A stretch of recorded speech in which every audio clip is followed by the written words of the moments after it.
After World War II, we see a time of significant change in the United States. We see an increase in consumerism from a new group of people, teenagers, who historically had not had disposable income. We also see an increase in the rise of the civil rights movement and a demand from African Americans for the rights that they have fought for in World War II. We also see that there is a time when globally there seems to be a push and pull between democracy and socialism, between capitalism and communism, between the influence of the United States and the influence of the USSR. And it is against these backdrops that President Eisenhower, who was a World War II veteran, is elected to the presidency. In 1952, Republican Dwight D. Eisenhower won the presidency with Cold Warrior Richard M. Nixon as his vice president. In that year, Republicans also held slight majorities in the House and the Senate. Eisenhower embraced modern republicanism, so a shift from the republicanism of Herbert Hoover, who would not advocate for any type of federal spending, but a modern republicanism that sought to integrate the ideals of republicanism, including individualism and the maintenance of a tight budget, into the New Deal structures that were in place, leading to an increase in Social Security benefits and a rise in minimum wage. The Eisenhower administration also added a new government agency, the Department of Health, Education, and Welfare, to the cabinet in 1953. The Eisenhower administration also sought to improve education through the National Defense Education Act of 1958, with the aim of keeping up with the Soviet Union.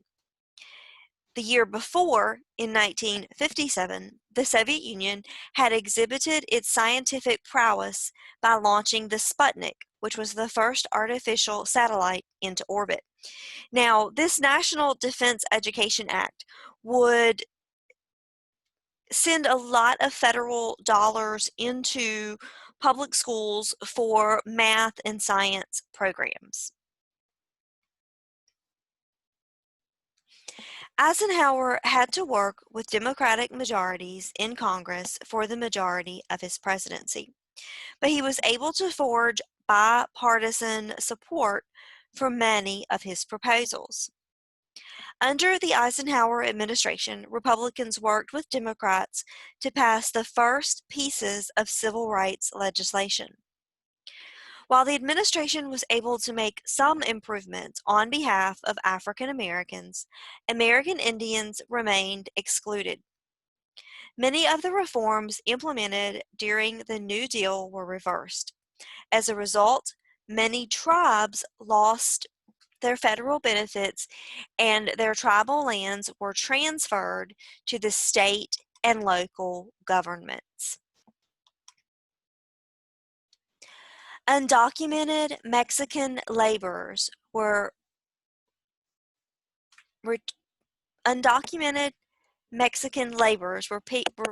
repatriated during this time. Those who were deported often experienced harsh conditions, sometimes resulting in death. In his final term as president, Eisenhower maintained his strict conformity to fiscal responsibility, clashing with Democrats over the spending and vetoing bills that increased federal spending on public housing, public works, and similar projects. Now, Eisenhower believed in ensuring that the federal dollars that were spent were not excessive and that people would not be overly reliant on those federal dollars.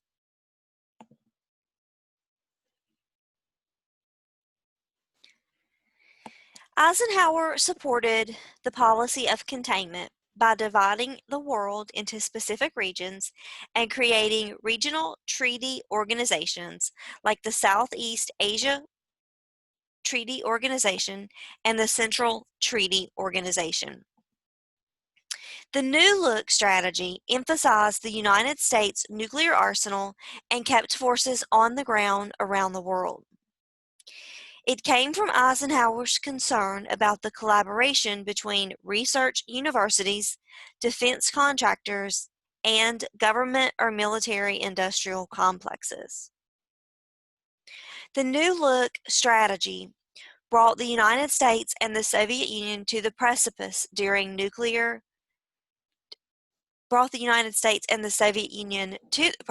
of nuclear destruction and ensured nuclear stability by assuming that the other side would back down if pushed to the brink. Mutually assured destruction, it was thought, would stave off nuclear annihilation.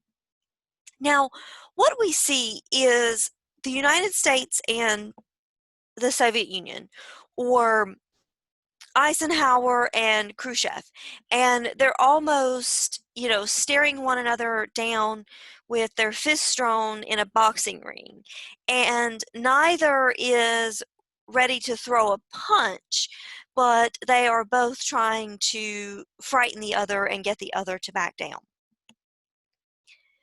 The Eisenhower administration attempted to assuage people's fears about a nuclear attack by promoting the preparation and taught students in schools to, quote, duck and cover. Tensions did ease in 1955 after Nikita Khrushchev took control of the Soviet Union.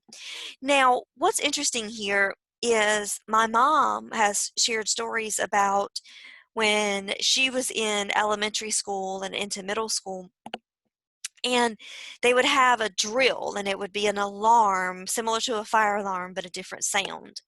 And all of the students would get under their desks and kind of cover their heads. And the idea here was that this is what you would do in the event of a nuclear attack from the Soviet Union.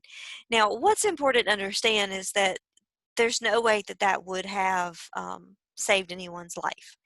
But the idea was that people needed to be convinced that there was a way to avoid certain death from a nuclear attack by practicing some specific steps to prevent that. Eisenhower, Khrushchev, and the leaders of Britain and France met in Geneva in 1955 to promote arms control. Their meeting did ease tensions, but tensions resumed 5 years later in 1960 after the Soviet Union shot down an American U-2 spy plane over its territory. So this is again a time of intense confrontation. It's the Cold War. It isn't an outright war, but there are a lot of skirmishes and a lot of conflicts that take place. The CIA orchestrated a coup in 1953 in Iran, overthrowing the prime minister and installing the Shah Mohammad government. The CIA also intervened in Guatemala, Panama, and Cuba to promote pro-American governments.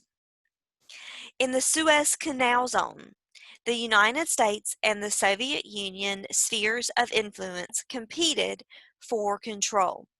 The canal was seized by General Nasser, who planned to collect tolls on the dam in order to pay for the modernization of Egypt's infrastructure.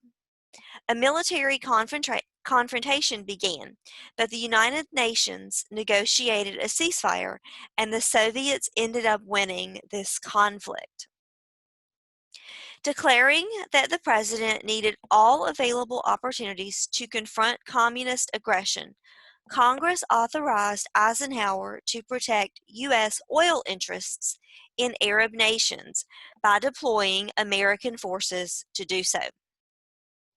When the Congo gained independence from Belgium, it elected a prime minister named Patrice Lumumba, who declared that they would be neutral in the Cold War. The Eisenhower administration and the CIA did not trust him and supported secession of the province of Katanga. Lumumba was assassinated in 1960.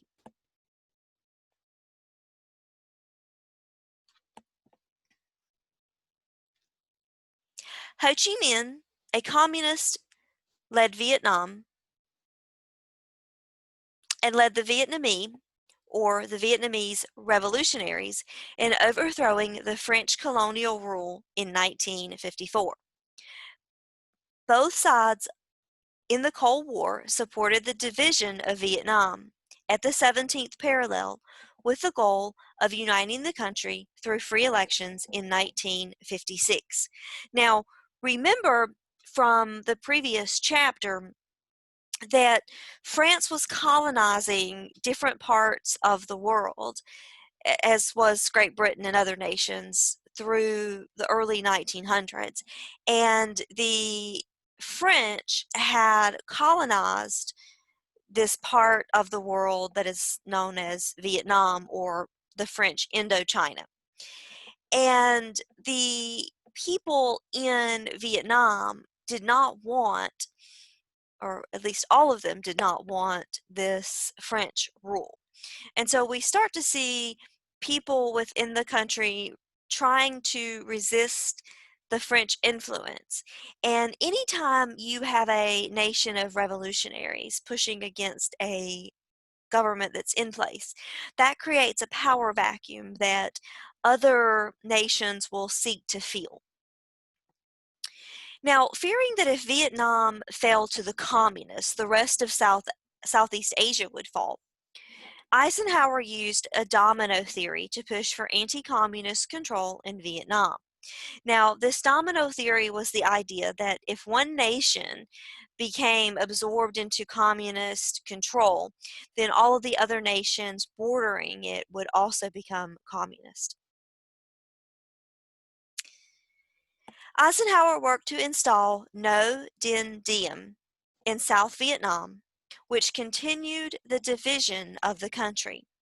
Now, No Dinh Diem took U.S. aid and funneled it into his own government.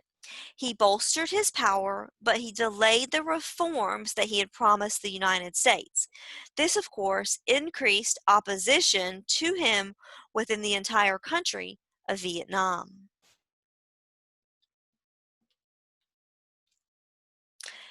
This conflict in Vietnam will continue through the 60s. Eisenhower was a popular president, and he left office in very good public standing. But his personal popularity did not transfer to the Republican Party or to his vice president, Richard Nixon, who ran to succeed him. Nixon's opponent was Massachusetts Senator John F. Kennedy, who became the face of vigor and progress in American politics, despite the fact that his policies were actually very similar to Nixon's. Kennedy's critics argued, justifiably, that his political career was the result of his family's wealth and reputation, and that he was a womanizer and a playboy. Television played a significant role in the 1960 election, with 4 televised debates airing to audiences around the country. The candidates' personal appearances gained rapidly increasing significance in electoral politics. Now, prior to this 1960 televised debate, when presidential candidates would debate, they would debate on the radio. And due to time restrictions and technology, these debates were a bit more scripted than they were in the 1960 election. At the same time, the two candidates, Kennedy and Nixon, had a completely different physical look. Kennedy was slightly taller, he was thinner, younger, considered to be more handsome. While Nixon was shorter, he was a bit heavier than Kennedy, and he was also not considered to be as attractive. He was older. Now, Kennedy did allow the television crews to put makeup on him to give him some color and fleshy tones under the lights of the studio. The lights, of course, were very, very hot.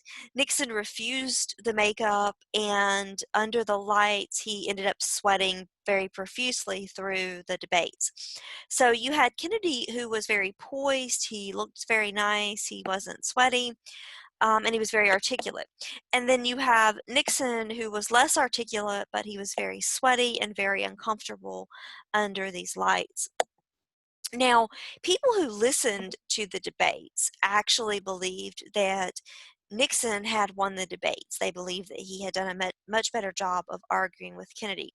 But people who watched the debates believed that Kennedy looked very polished and Nixon looked very ill, and so they believed that Kennedy had actually won the debates.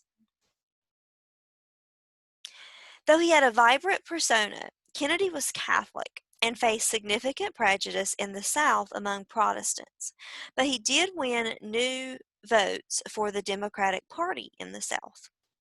Race was a significant issue in the election, and the two candidates offered similar records on civil rights, but Nixon actually had the upper hand in the era of civil rights. On October 19th, 1960, Martin Luther King Jr. was arrested and jailed in Alabama for participating in a sit-in. This is where Nixon writes the famous, not Nixon, I'm sorry. This is where Kennedy offers his support to King's wife and gets Martin Luther King out of jail. Now, in response to this, African Americans give their support unwaveringly to John F. Kennedy, and they were instrumental in the 1% margin of the popular vote that gave John F. Kennedy the White House. Now, a question to consider here is President Kennedy's motives. Was he using African Americans for their votes, or was he genuinely concerned about the issues of civil rights? It's important to know that at this point in their previous respective roles, Kennedy and Nixon had not been 100% in support of integration or desegregation, but Nixon had a better record of advocating for African Americans, and he was also the vice president to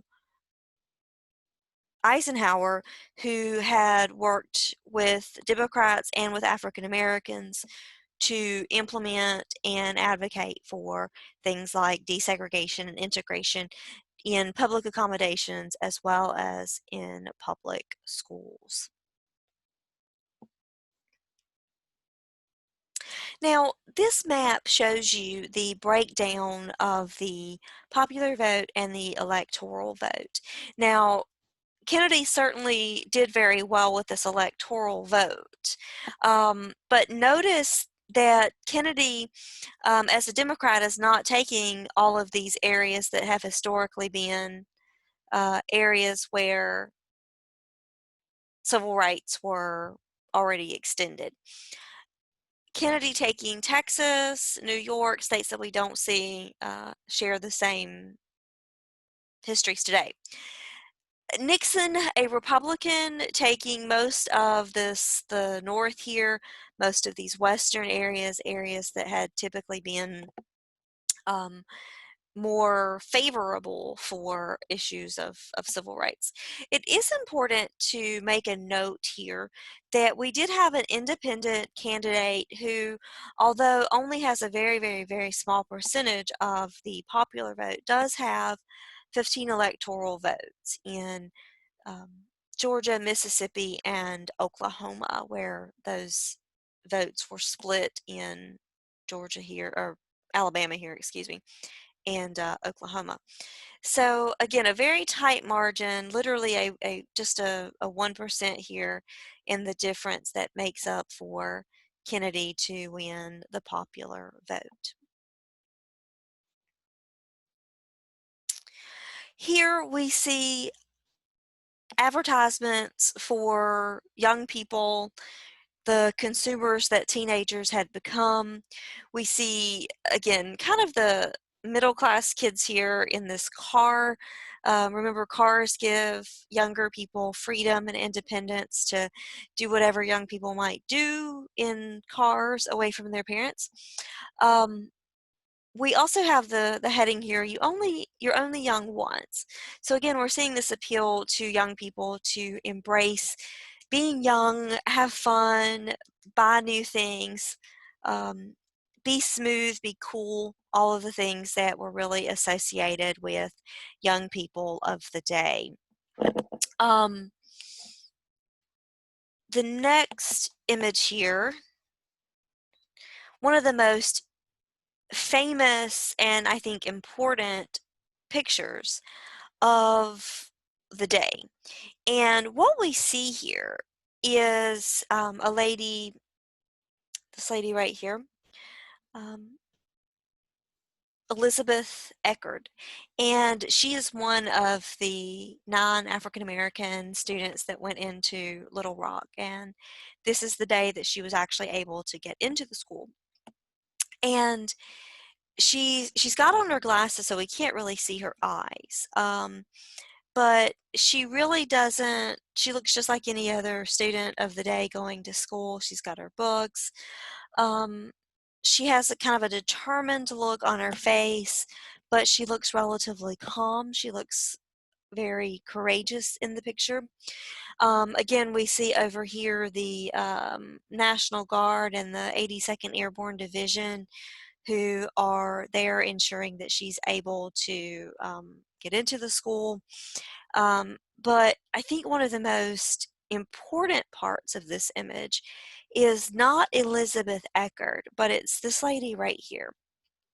And if you look at her, she's very much a middle class lady. So she's not a poor redneck woman, right?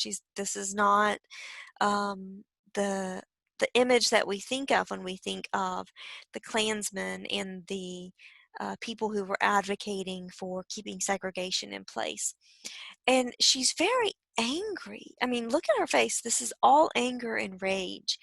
And this is really in contrast, I think, to what we often think about when we think about those who resisted segregation.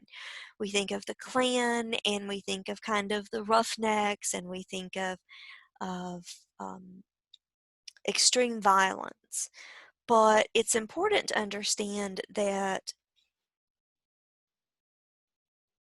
many middle class people, like this lady, were vehemently opposed to school integration. And they came out and they protested and they wrote checks to political candidates who would work to undermine integration. And they paid for the bail of those who were arrested for blocking integration. And these are the type of people who would end up on those all-white juries that convicted the men who murdered Emmett Till.